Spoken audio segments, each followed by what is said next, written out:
मैं मोदी सरकार की पुलिस को बताना चाहूंगा कि वो हमारे किसान हैं, आतंकवादी नहीं हैं। बंद कीजिए ये पुरानी सोच जो आपने किसानों के पहले आंदोलन के दौरान दिखाई थी। शंभू बॉर्डर पर जिस तरह से आंसू गैस के गोले छोड़े गए हैं किसानों पर, वो शर्मनाक है। जिस तरह से उन पर ज्यादती और जुल्म किया गया है, वो शर्मनाक है। और सबसे शॉकिंग दोस्तों, मनदीप पुनिया के गांव सवेरा ने यह वीडियो पोस्ट किया है और इस वीडियो को कई और पत्रकार भी इसकी पुष्टि कर रहे हैं। मसलन पत्रकार अजीत अंजुम ने भी अपने प्लेटफॉर्म पर इस बात की पुष्टि की है कि ड्रोन के जरिए, देखिए वीडियो दोस्तों, ड्रोन के जरिए आंसू गैस के गोले छोड़े जा रहे हैं। अरे भाई, ये LAC नहीं है, भारत चीन सीमा नहीं है जहां आप इस तरह का अग्रेशन दिखाएं, इस तरह की आक्रामकता दिखाएं कि आप ड्रोन के जरिए लोगों पर आंसू गैस के गोले छोड़ रहे हैं। सबसे शॉकिंग दोस्तों, गोदी मीडिया आपको लगातार दिखा रहा है कि किस तरह से दिल्ली और मेरठ हाईवे पर बुरी तरह से जाम है। यह जाम लगातार दिखाया जा रहा है कि देखिए, किसानों की वजह से, किसानों की आंदोलन की वजह से यह जाम लगा है। यहां पर मेरी दो राय है दोस्तों। सबसे पहले मैं आपके सामने पत्रकार विजेता सिंह के ये वीडियोस पेश करना चाहता हूं जो उन्होंने अपने ट्विटर हैंडल पर पेश किया है। विजेता सिंह यहां बता रही हैं कि ट्रैफिक को धीमा कर देने के बाद नोएडा पुलिस और दिल्ली पुलिस कारों के अंदर किसानों की तलाश कर रहे हैं। विजेता सिंह आगे यह भी करती हैं, ये जो जैम लगा है, ये जो ट्रैफिक जैम लगा है जो आप दिल्ली मेरठ एक्सप्रेसवे पर देख रहे हैं, ये पुलिस के कारण है। मैं आपसे एक सवाल पूछना चाहता हूं, ये कारों के अंदर आप किसानों की तलाश कैसे कर रहे हैं? क्या आप कार के शीशे खोलते हैं, लोगों के जो कपड़े हैं उसे सूंघते हैं, कहीं उनमें से मिट्टी की स्मेल तो नहीं आ रही है? या आपको लगता है कि जिसके हाथ में गाजर मूली होगी वो किसान होगा? और आपको समझना पड़ेगा इसके पीछे की सोच क्या है। इसके पीछे की सोच साफ है कि किसान को बदनाम करो। वो जो ट्रैफिक जैम में फंसा हुआ है उसे बतलाओ कि देखो, इस आंदोलन की वजह से तुम लोगों को कितनी प्रॉब्लम हो रही है। और दूसरी बड़ी बात, यह इस देश के अंतर्गत आपको अधिकार मिला हुआ है कि आप शांतिपूर्वक तरीके से विरोध प्रदर्शन कर सकते हैं। आज सुप्रीम कोर्ट में भी किसानों के नुमाइंदे ने यही बात कही। उन्होंने कहा कि विरोध प्रदर्शन करना, शांतिपूर्ण विरोध प्रदर्शन करना हमारा अधिकार है, हमारा लोकतांत्रिक अधिकार है जो हमें संविधान में हासिल है। यहां पर पहली बात तो आप आंसू गैस के गोले के जरिए उसे प्रदर्शन नहीं करने देते, आप ड्रोन से गिराते हैं आंसू गैस के गोले। फिर दिल्ली मेरठ एक्सप्रेसवे पर इस तरह से जाम लग जाता है। दोष किस पर मढ़ा जाता है गोदी मीडिया द्वारा कि साहब किसानों की वजह से ऐसा हो रहा है, जबकि हकीकत क्या है? हकीकत यह है कि दिल्ली पुलिस और उत्तर प्रदेश पुलिस ने जगह जगह पर बैरिकेडिंग लगा दी है। वो गाड़ियों में देख रही है कि कहीं किसान जो है वो दिल्ली में प्रवेश तो नहीं कर रहे हैं। अब आप मुझे बताइए, ऐसे में जिम्मेदारी किसकी है? कांग्रेस ने इसे बहुत बड़ा मुद्दा बनाया है दोस्तों। क्या कह रहे हैं रणदीप सिंह सुरजेवाला, आइए सुनते हैं। सरकार ये भी समझ ले कि ये तो किसानों की लड़ाई का आगाज है। अभी तो बस पंजाब और हरियाणा के किसान न्याय मांगने, दरवाजा खटखटाने आए हैं। जब पूरे देश के किसान की कुमुक दिल्ली आएगी तो फिर अंजाम क्या होगा? किसान खेत मजदूर की परवरिश का सबसे बड़ा हिस्सा शांति और सदाचार होता है। किसान कभी हिंसक नहीं होता, क्योंकि जमीन कभी हमें हिंसक होना सिखाती ही नहीं। उसे मालूम है कि दूसरे का हक लेना नहीं और अपना हक हर हाल में हासिल करना है। इसलिए भारतीय राष्ट्रीय कांग्रेस की ओर से मैं कहूंगा, और एक किसान के तौर पर भी, कि हम किसानों के न्याय की मांग का समर्थन करते हैं।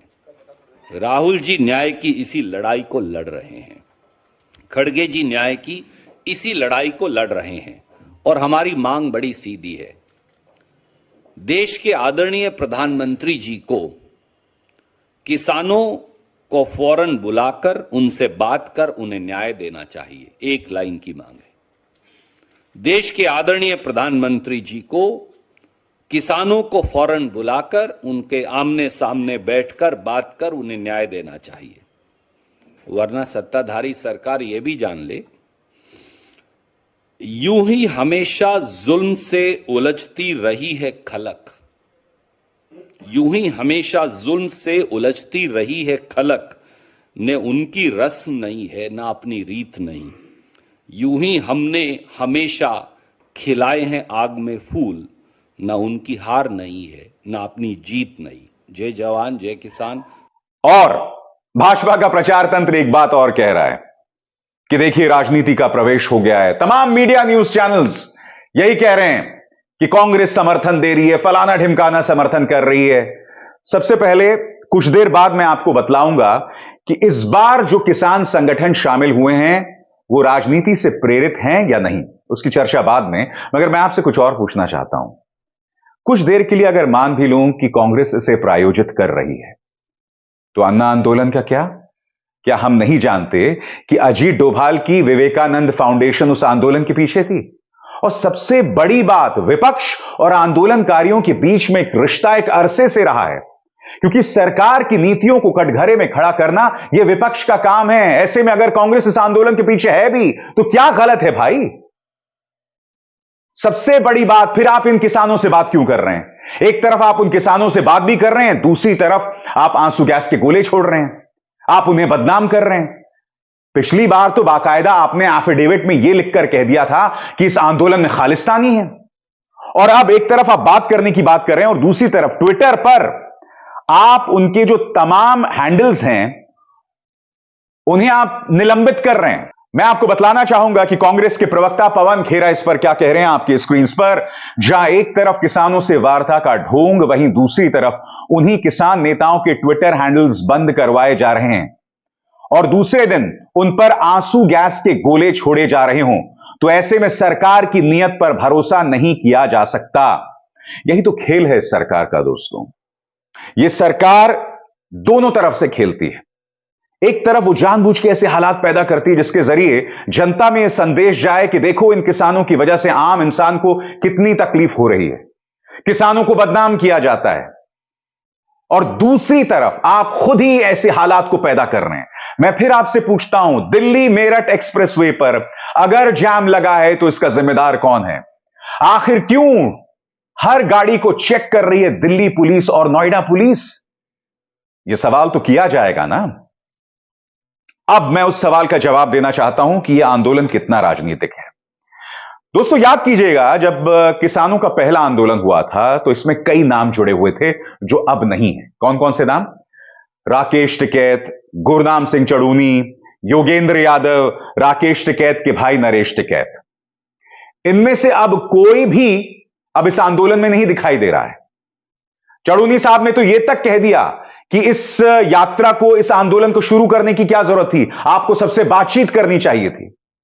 ये वो तमाम नेता हैं, राकेश टिकैत को अगर हम छोड़ दें, वो तमाम नेता हैं जो किसी ना किसी तरीके से पॉलिटिकल पार्टी से जुड़े हुए हैं। सबसे पहले राकेश टिकैत की बात करते हैं। राकेश टिकैत लगातार यह मुद्दा उठा रहे हैं कि किस तरह से मध्य प्रदेश में किसानों की गिरफ्तारी हो रही है, जो किसान दिल्ली आना चाहते थे। मगर अगर आप एक बात पर गौर करें, उनके भाई जो है नरेश टिकैत, भाजपा के साथ अक्सर दिखाई देते हैं। भाजपा का कोई रोड शो निकलता है तो वो संजीव बालियान के साथ बैठे होते हैं। यानी कि टिकैत परिवार में ये डाइकोटमी, ये दोहराव साफ तौर पर आप देखेंगे। राकेश टिकैत कुछ और कह रहे होते हैं, उनके भाई तो कट्टर भाजपाई हैं। अब हम बात करते हैं योगेंद्र यादव की। योगेंद्र यादव अब राहुल गांधी के साथ शामिल हो गए हैं, उनकी भारत जोड़ो यात्रा के साथ। इसके अलावा कई नेता हैं जो पंजाब में चुनाव लड़े, हार गए, मुश्किल से 1000-2000 वोट मिले। ये सब पहले किसान आंदोलन में किसान संगठनों का हिस्सा थे। अब जो लोग यात्रा कर रहे हैं अपनी 10 मांगों के साथ, उनमें से कोई राजनीतिक व्यक्ति नहीं है। उल्टा मैं आपको बयान सुनाना चाहूंगा। फतेहगढ़ साहब में बयानात दिया किसान नेताओं ने। वो ये कह रहे हैं कि भाई हम तो कांग्रेस के खिलाफ भी हैं और भाजपा के खिलाफ भी, क्योंकि आज जो हम नीतियां देख रहे हैं उसमें जिम्मेदारी कुछ हद तक कांग्रेस की भी है। सुनिए फतेहगढ़ साहब में ये बात क्या कही जा रही है। हम देश के किसान मजदूर हैं। किसी जो बोला जा रहा है मीडिया में, कोई कांग्रेस को नहीं, कोई कांग्रेस हमें सपोर्ट नहीं करती। हम कांग्रेस को भी उतना दोषी मानते जितना भाजपा दोषी है। ये नीतियां तो कांग्रेस लेके आई हैं। हम कोई लेफ्ट नहीं है। हम जो सीपीआई सीपीएम ने जो बंगाल में राज किया, उन्होंने 20 गलतियां की। वहां सब पश्चिमी बंगाल में कौन सा इनकलाब आ गया? हम किसी के पक्ष वाले नहीं है। हम किसान मजदूर की आवाज उठाने वाले हैं, उनके आदमी हैं। तो बाकी हम फिर अपने लोगों से अपील करेंगे, चाहे पंजाब और देश के गायक हैं, बुद्धिजीवी हैं, एनआरआई भाई हैं, चाहे और सिविल सोसाइटी है, सभी सिविल सोसाइटी, उसमें पत्रकार भाईचारा भी आता है, वो जरूर इस बड़े आंदोलन में, ये हमारा सवाल नहीं, हम नहीं कहते, 140 करोड़ देशवासियों की मांग है। अब मैं आपको एक और चीज याद दिलाना चाहता हूं दोस्तों। 2014 से पहले राजनाथ सिंह का बयान है, उन्होंने कहा था कि जब भी मैं किसानों को आंदोलन करते हुए देखता हूं तो मैं ये नहीं देखता हूं कि वो किस संगठन से है, मैं सीधे उनका साथ देता हूं। तब तो भाजपा के नेता ये नहीं कहते थे कि ये किसान जो है उस पॉलिटिकल पार्टी से जुड़ा है, उस पॉलिटिकल पार्टी के साथ जुड़ा हुआ है। तब तो राजनाथ सिंह ऐसा नहीं कहते थे ना। तब तो कोई भी भाजपा का नेता यह नहीं कहता था, जब किसान कभी कोई आंदोलन करता था, कि भाई आप इस पॉलिटिकल पार्टी के साथ जुड़े हैं। तब तो राजनीति से प्रेरित वाला एंगल कभी नहीं आता था। अब ये तमाम बातें क्यों की जा रही हैं? तो वाकई दोस्तों मैं कह सकता हूं कि जिस तरह से आंसू गैस के गोले छोड़े गए, जिस तरह से वहां माहौल बन रहा है, जिस तरह से जानबूझकर नोएडा और दिल्ली पुलिस ट्रैफिक जैम के हालात क्रिएट कर रही है, जैसा कि पत्रकार विजेता सिंह ने बताया हमें, यह बात स्पष्ट हो जाती है कि किसानों पर बेवजह दोष मढ़ा जा रहा है। उन्हें लोकतांत्रिक तौर पर शांतिपूर्ण तरीके से अपनी बात रखने का अधिकार है। सरकार को अपनी हरकतों से बाज आना चाहिए। अब इज़हार शर्मा को दीजिए इजाजत। नमस्कार।